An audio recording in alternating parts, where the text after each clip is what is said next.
I'm Julie Pace at the White House. Just across the street from here, President Barack Obama is holding a bipartisan healthcare summit. Here to break down what's happened so far today is Linda Douglas, Director of Communications for the White House Office on Healthcare Reform. So the president started out this meeting saying that he didn't want this to be about talking points. He didn't want this to be political theater. Is he getting the type of discussion that he was hoping for? Oh, I think he absolutely is. I mean, one of the things we've seen is that there really are many more areas of agreement than people might have expected. I mean, between the Democrats and between the Republicans, there was agreement on whether they should crack down on waste and fraud, and you heard them say that they would like to accept another one of Republican Senator Coburn's ideas. You heard them talk about how they all agree that there should be big pools for small businesses to reduce the cost of health care for small business. You heard them talk about how there has to be more prevention and wellness programs. That's already in the legislation the president supports. Talked about selling across state lines, selling insurance across state lines. So there was a lot of agreement. There was one area of disagreement, though it seemed that was maybe a philosophical difference. You know, the president said he believes that there should be minimum benefits that consumers can count on when they buy health insurance, so you know you're actually covered. So that if you go to the hospital, you and your doctor decide how long you stay, not the insurance company.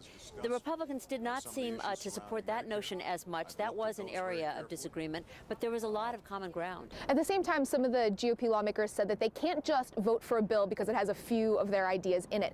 Do you think that there will be enough compromise to get GOP lawmakers to eventually vote for a bill? Well, let's see what happens today. I mean, there is no question that the Republicans are well aware that, you know, premiums have doubled over the last 10 years, gone up three times faster than wages, and out-of-pocket expenses, that's the money you pay out of your own pocket, even if you have insurance, has gone up by a third. And, you know, the insurance companies are hiking up rates all over the country. You heard about the 40% increase that was requested in California, 10 times higher than the rate of health care spending. So there's an urgent need, and Republicans are aware of that too. So let's see if we can find some common ground. What should we be looking for at the end of the summit? What should the takeaway be?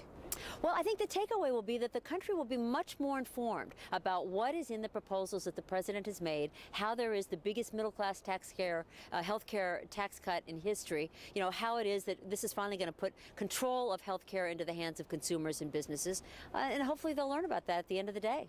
Linda Douglas, Director of Communications for the White House Office on Healthcare Reform. And a reminder, AP is streaming the rest of the summit live online, so stay with us throughout the day. I'm Julie Pace at the White House.